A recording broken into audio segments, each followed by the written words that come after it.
Hello, everyone. Welcome to season 8 of the Education Concierge podcast.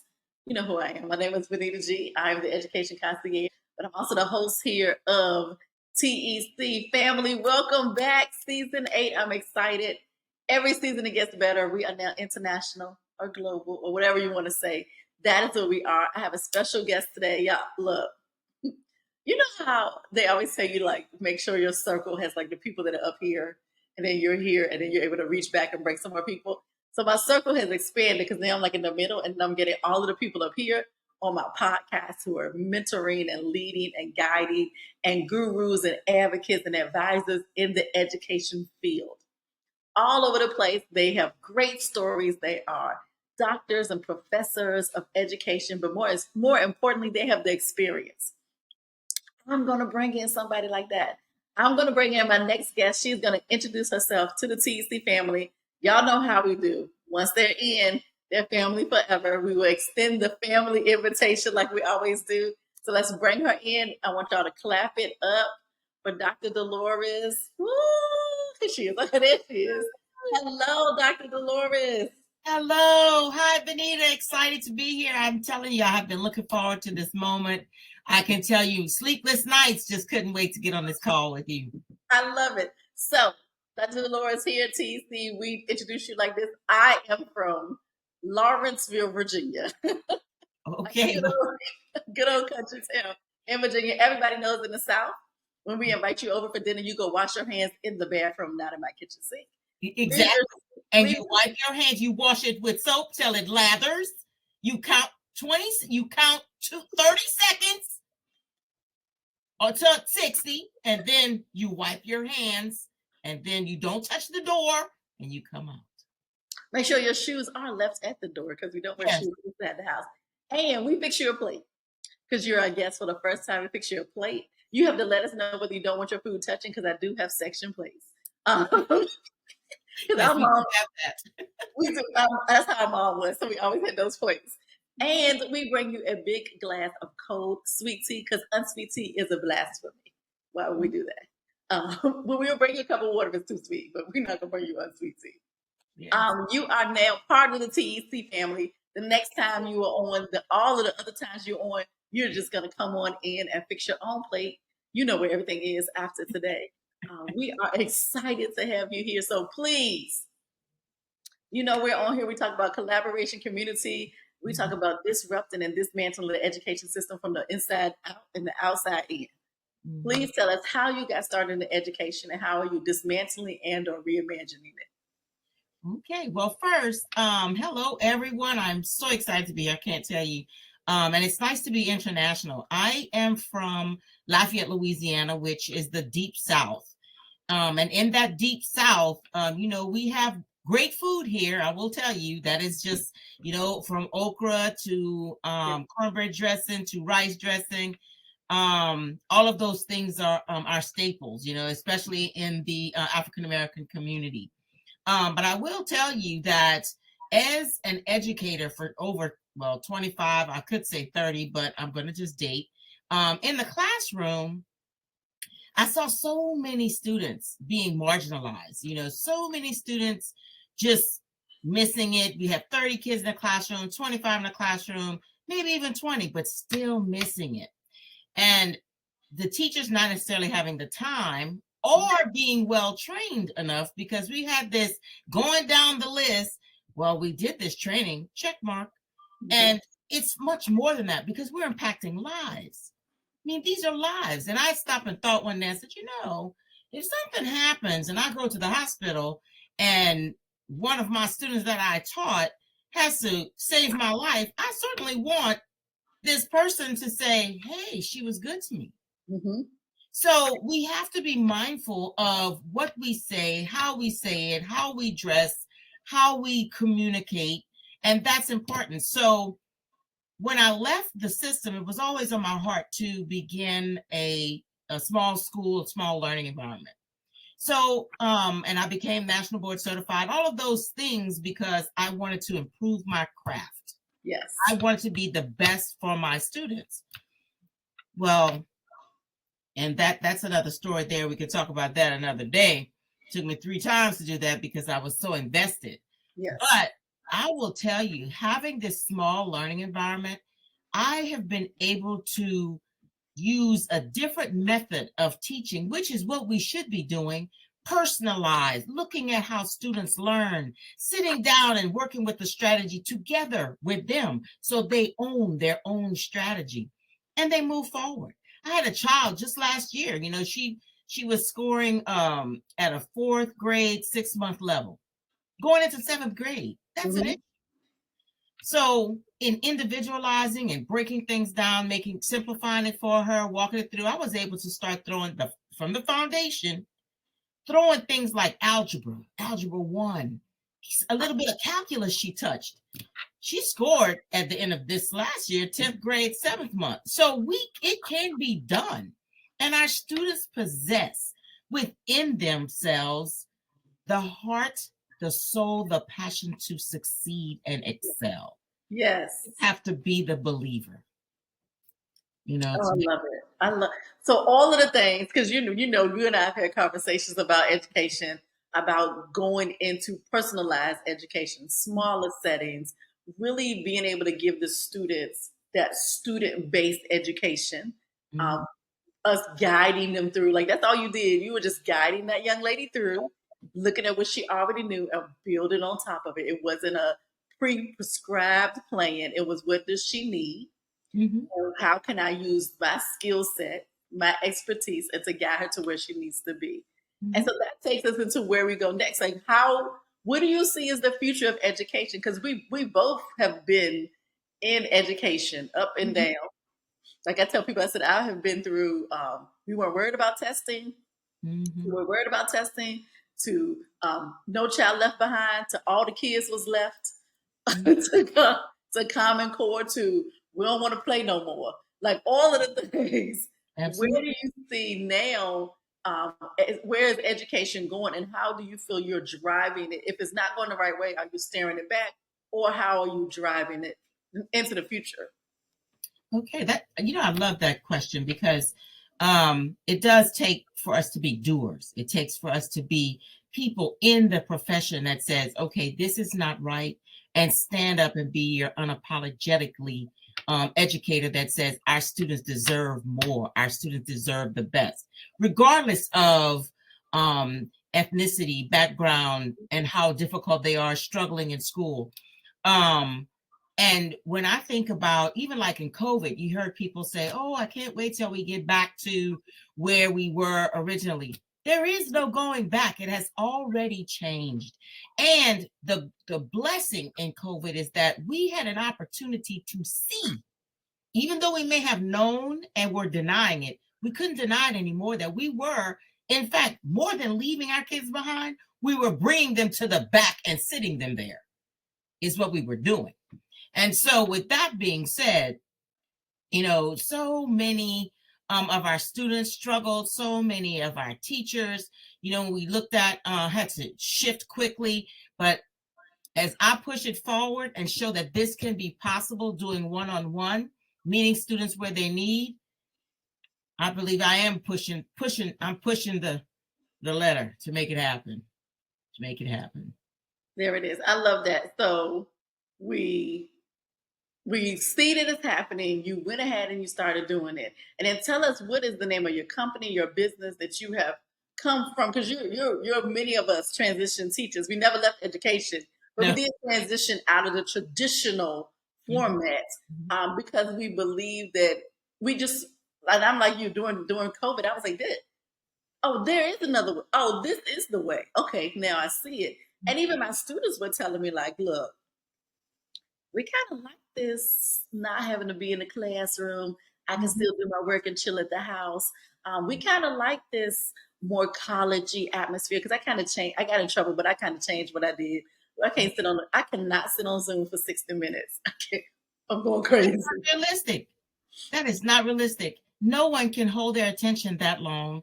It's almost, it's cruel and unusual punishment is what it is.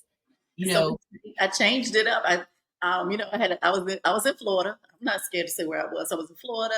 I was in Miami-Dade. Their rules were like the kids need to be in uniforms and they can't wear hoodies and all of this foolishness. And I said, that's stupid. Literally, I'm sorry. I was like, that's dumb. And my students were able to come into class, into Zoom. And I said, well, here are the rules. We're going to make it simple. One, I had to know my students. You have to know your clients. My students were Hispanic, Latino, Latina, African American, Haitian. Mm-hmm. No one has gotten haircuts or gone to the hair salon because it's COVID. Mm-hmm. If you would like to wear your hoodie or your bonnet because you are, and I was in middle school, because your hair is not done and you're at your house, that is appropriate. Mm-hmm. All right, so here are the two rules. Gentlemen and ladies, you must have on a sleeve shirt. Mm-hmm. Everyone must be sitting up for the 10 minutes. We would do 10 minutes on camera in the beginning and 10 minutes on camera at the end. Mm-hmm. And ladies, you need to put on a bra. Mm-hmm. Mm-hmm. And the kids are like, that's it. I said, no. I said, your hood, I need to see eyebrows. So if you have on a hoodie. Mm-hmm. What they did know, what teachers knew, is that we were doing a self-check, a check-in. Mm-hmm. I wanted to see my kids' faces, Mm-hmm. Mm-hmm. do a welfare check. Mm-hmm. What do they look like? Do we need to drop off some food at their house? Are they telling me they're hungry? Like, Mm-hmm. are they being abused? Can I see any signs of it? Because a lot of stuff happened. Mm-hmm. And school is a safe space. Mm-hmm. And so when we changed that up, and then I got pushed back, I got in trouble from my principals. But I had 97% attendance rate for my classes. Yeah, because they felt comfortable enough to come. They felt loved to come. They didn't feel bound by the mandates of you should do this, you should do that. I mean, we were fighting an unknown. Unknown. And mentally, on top of being behind a screen now, no longer in the classroom, that's traumatizing.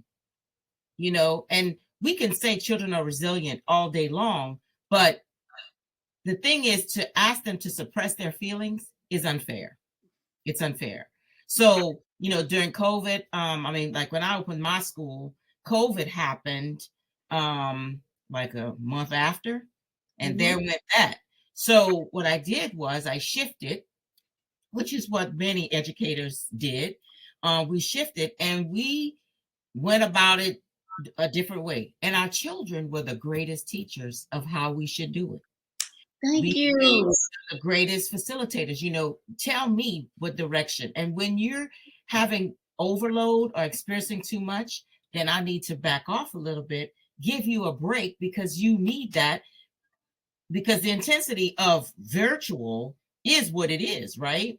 So a number of my students, I would do it hybrid sometimes. I would like for them to come to school, but I keep them 6 feet apart. They'd have the face mask, and I'd have the clear face mask so that I could still see their faces. But at the same time, I didn't take any more than 10. I had as many as 8, so that we could keep the spaces. And I went to each one of them, individually, and we stayed here only 4 hours every day. We still do it that way because it does work. Time on task.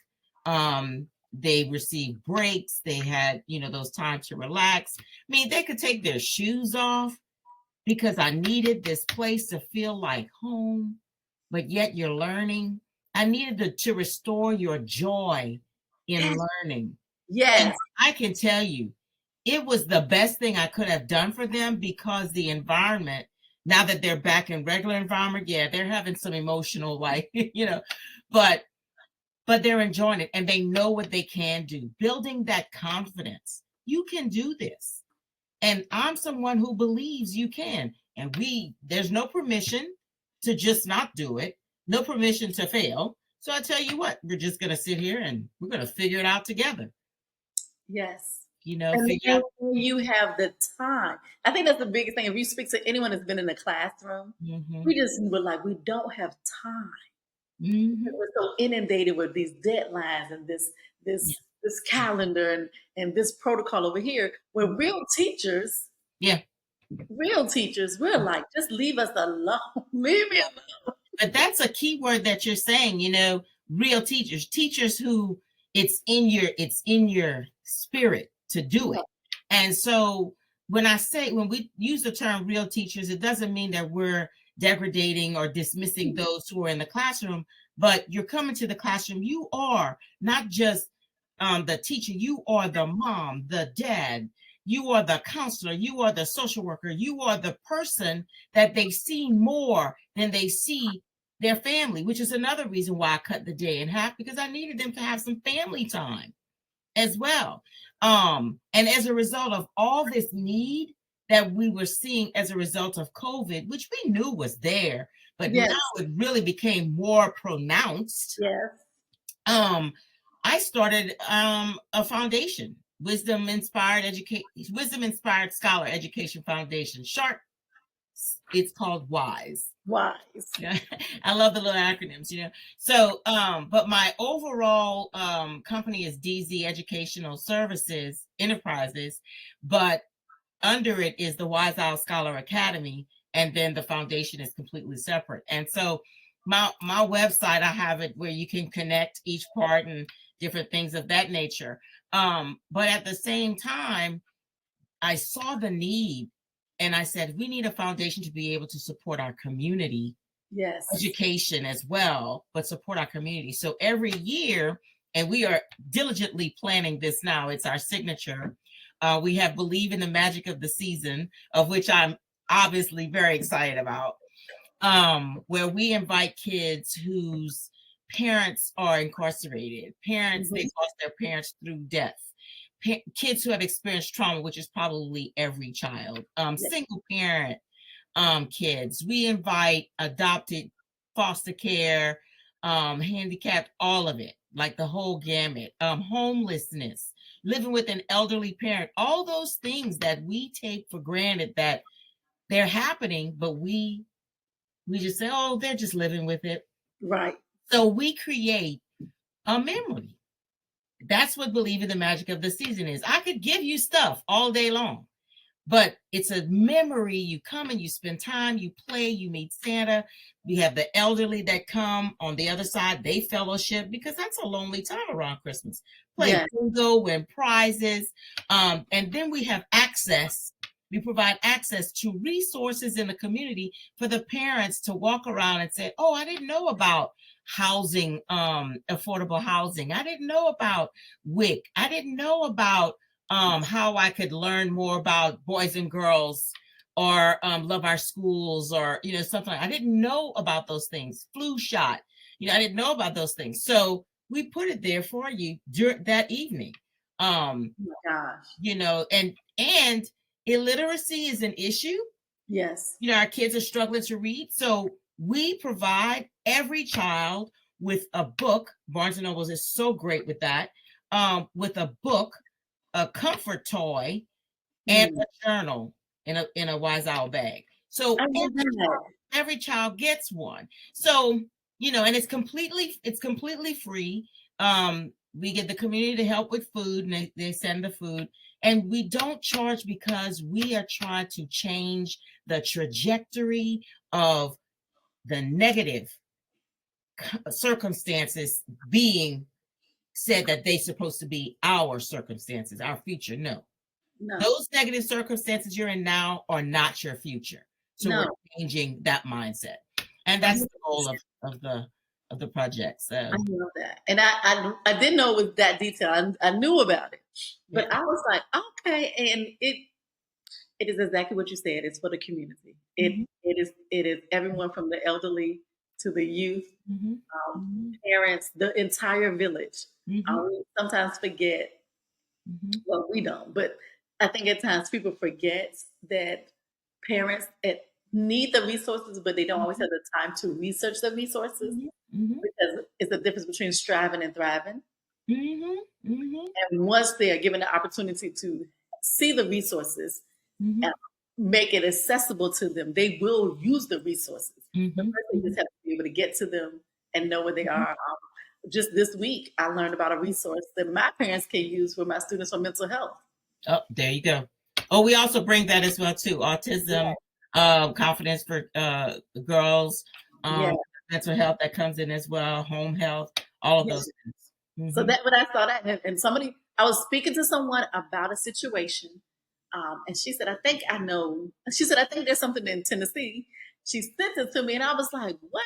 And then I started Googling what other states have it. found the other states that I have friends in, my sister and the other mental health therapists, and I was like, oh my goodness, and it's for free. And I Mhm. was like, I had no idea. I was able to help a friend, help a parent out. She was like, "You've got to be kidding me," because a child was going. They were going through a crisis. They needed some therapy, but at the time was not affordable. It's not affordable for them. Mhm. She was like, "Girl," and I was like, "Somebody sent this to me. Thank you." I said, Mhm. "Because sometimes we just, like you say, you just have to open your mouth Yeah. and say, this is, I need this. Can someone help me?" And then we can go from there. I love that. And Mhm. I'm excited. So we're going to talk offline on how we can support Okay. and Wonderful. how can we be a sponsor and get that. I love that. Okay. And Here we go. that's how we dismantle. We become engaged, we get involved, and we do something. There it is. So we're going to go from there to you and I did something in July. Well, y'all were doing it behind the scenes. I just came in July. Y'all, ASCD Mhm. Ghana. Well, Yeah. ASCD U.S. and then it's ASCD Ghana, which they are together. Then IST. But in July, y'all, Oh, that was powerful. first of all,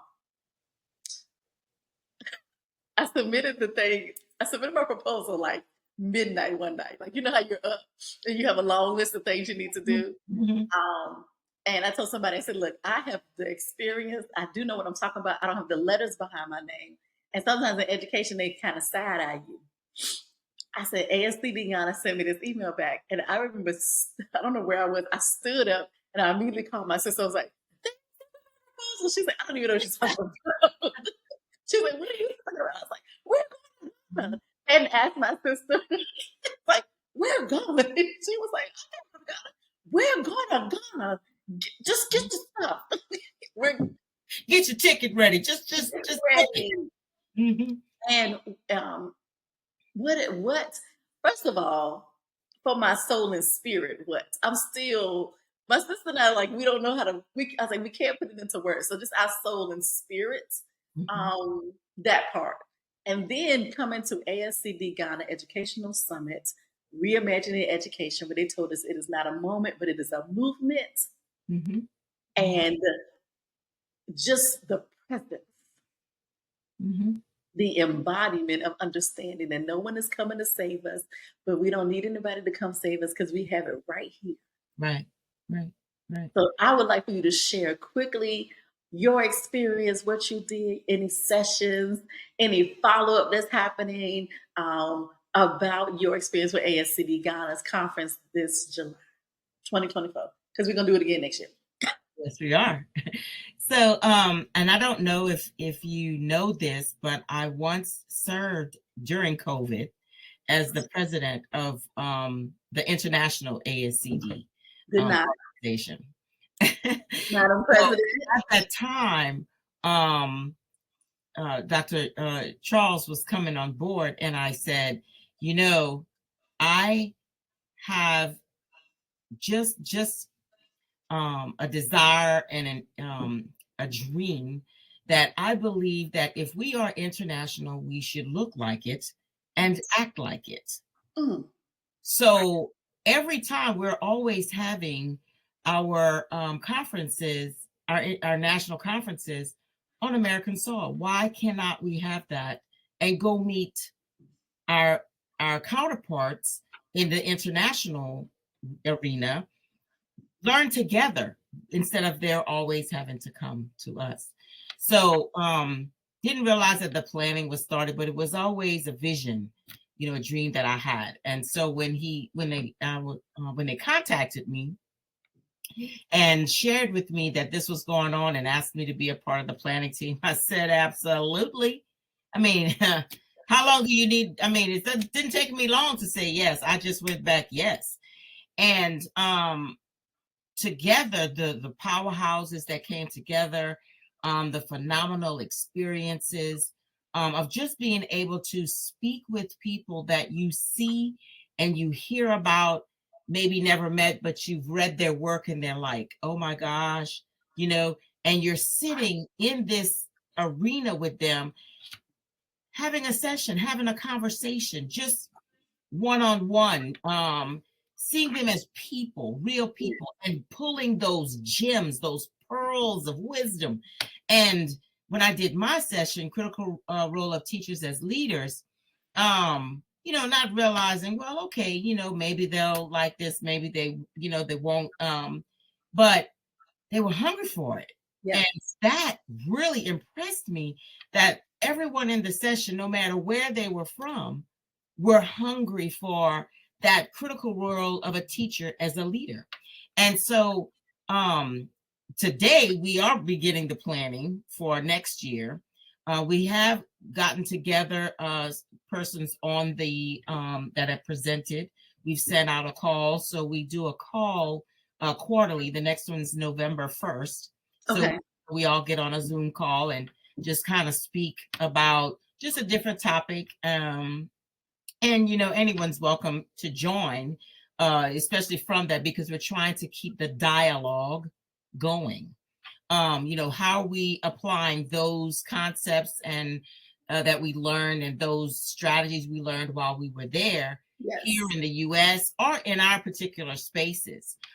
Even trying to encourage more of the international educators to present next time. Yes. To actually really be a part of the strength that brings us all together, which is the knowledge, right?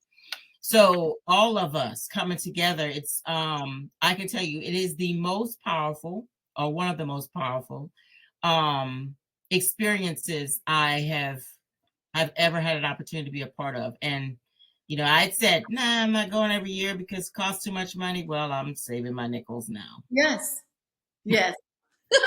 Because you can't not go, right? Right. And now, I told somebody the other day, it's one of my friends who's younger. She's turning 40, and I've already crossed over a long time ago. And she was like, what's the one thing that you could is significantly different from your 30s and 40s? And I said, in my 30s, I was like, oh, let's just go, and I'm all over the place. And I said, and you want to buy all the things. I said, but in my 40s, I buy experiences.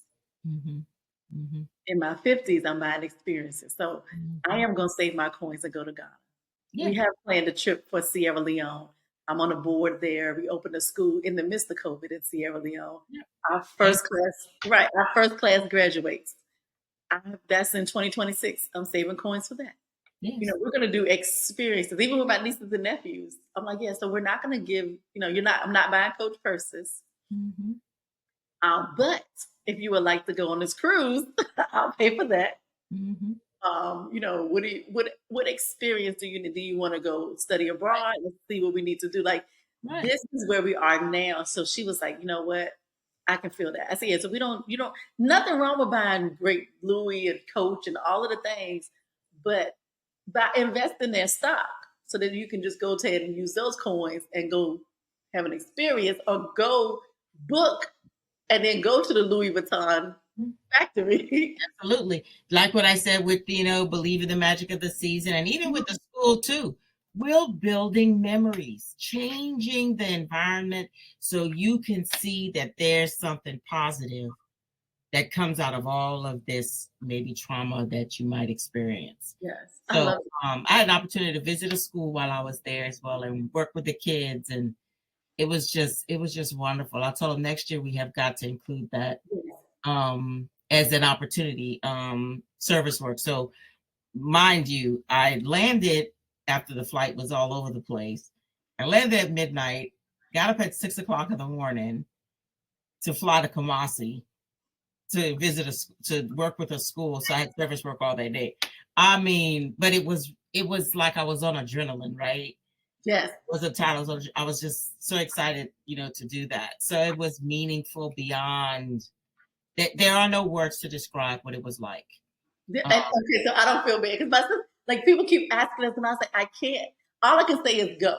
Like that's all I can tell people. Like, get your passport from the embassy of Ghana, and just go. And it was amazing because as we were leaving, some Hampton University alum that I know were coming, and we were able to also see some of our other friends that were there on vacation with their families. They just happened to be the year that they picked, okay, we're going to bring the kids to Ghana.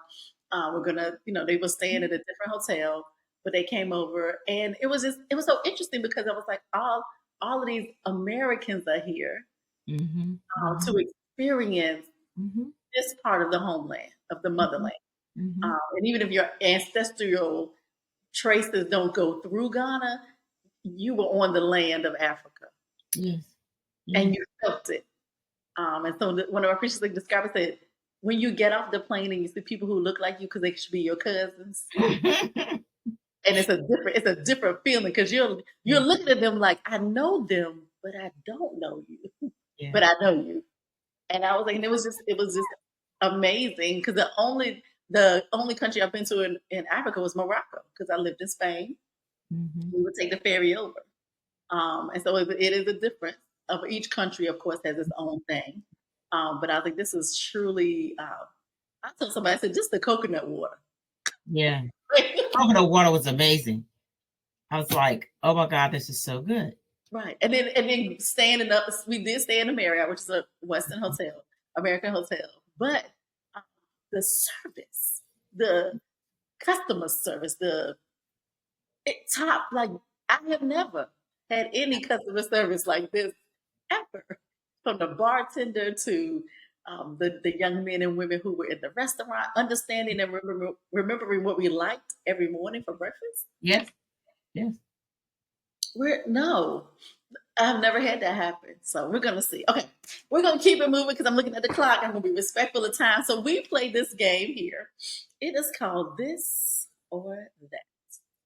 And you get to pick one thing or the other. Sometimes you can say both. I'll let it slide. Okay. Some of it is about education. Some of it is about you personally. It's a way for us to get to know you in a fun way. And because one of our favorite songs growing up is "You Can Get With This or You Can Get With That." Oh, you can give it. We all love that song. Well, here we go. Traditional classrooms or virtual learning environments? Well, the only reason why I would say both, I would say hybrid, because a traditional classroom gives you an opportunity to where they need homework help, then you could do that virtually. You could extend the lesson. Love it. Okay. Individual projects or collaborative group work? Okay, this is like, I would do both, and I tell you why. Individual, you get to see what they come with individually to bring out their perspective, their personal perspective on things, and then their vision, and then they come together and have that conversation where the merging of the great minds collaborating to birth something amazing. I love it. Collaborative. Okay. Ebooks or real books? Real books. Are you a morning person or a night owl?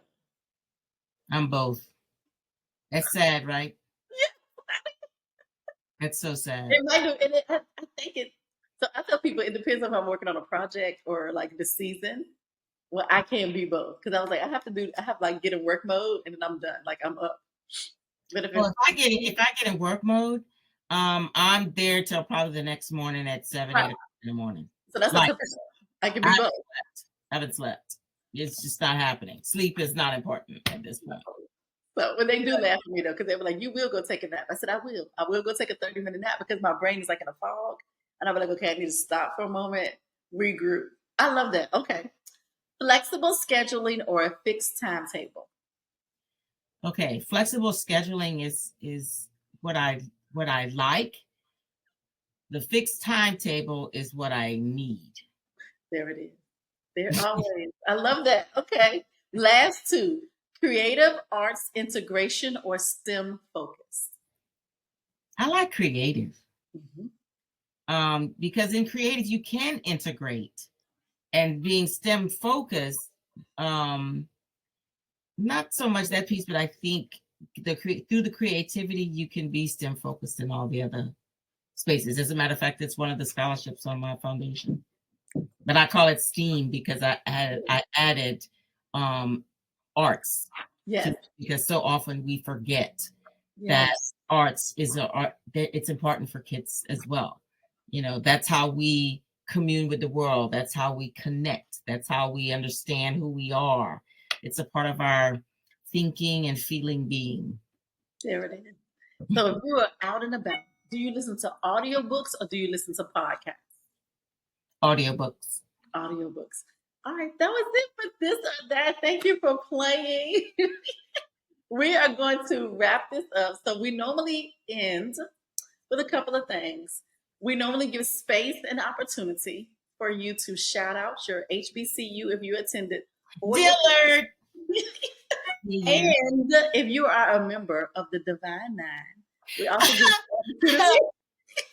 So, of course, Sora. So, I'm gonna be quiet. You got to do it again. So I'm gonna be quiet. Okay, go. You ready? Yes. You know it, right? You know it. And that's as far as I will go. Okay, that's all we're gonna say. So. Because when you know who's the first and the finest, that's all you don't need anything else. I love it, and I love that you made sure that the Divine Nine came up and we took our pictures together to make sure that we're always everywhere. We know that. Yes. And it's so about the service, right? That's what I keep trying to remind people who may not always know about who we are and what we do, but we are always in the community. Yes. It is about always about service, education, all mankind, leadership, pushing our families and friends and community forward, uplifting our communities. We are always about that, advocating for the social justice of all men and women. That's what we are about. We are not just people who stand and wear letters. We are people who are doers, thinkers. All of it. And we don't have these little meetings. Exactly. And magic makers. We're movers and shakers. Thank you. So thank you so much. Okay, so this is how we end it. Because we're gonna go back to the country. Okay. All right, y'all. So hey, TEC family, we're gonna close out. I attended Little Shallow Baptist Church on Otterdam Road in Emporia, Virginia. Shout out to Southside VA. What? And I am the pastor of the church, but you are the guest pastor. I've already done the benediction and the closing, but we would like for you to do. I've already done the benediction, but we would like for you to do the closing. And however you want to encourage us, any call to action you want us to do, I'm going to leave space for that. And that's how we're going to end today. But before you do that, please tell us how we can connect with you, how we can call on you, how we can support you and your organization, and how we can collaborate with you to reimagine education on social media. Oh, absolutely. You can also go to my website, which is drzenon.com. And that's really easy. And then you can search all through there. My email address is dzeducation at drzenon.com. You can connect that way as well. And by all means, you can call me too if you'd like. You can go to WhatsApp. It's all good, all good. And on social media, I am on Facebook at with Dr. Dolores Cormier-Zenon. I'm also on Instagram as Dr. NBCT. I think it is Zenon NBCT on Instagram. I'm also on LinkedIn. And I think that's it. Okay. Oh, and I'm also on Twitter. Same strand. So you can look for me. You probably will see my picture, so you know that it's me. But by all means, I welcome you to follow us. We have W.I.S.E Scholar Academy that has those as well. We also have Wisdom Inspired Scholar Foundation, which also has one, and we're slowly putting things there. Just rebuild the website, so hopefully you like it. And I have written a book too about surrendering to greatness. It's about my becoming a national board certified teacher and just going through this. And I think it could relate to for anyone, because it talks about the struggle and the things we don't give up. We persevere. When you're called to something, you do it. And it was for the benefit of my students. So in short, what I will leave with everyone is right now we are in an election season. And we often speak about our voice.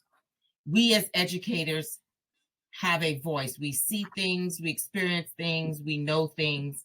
And if we are going to change the trajectory or change the way things are that we are unhappy about, we have to vote.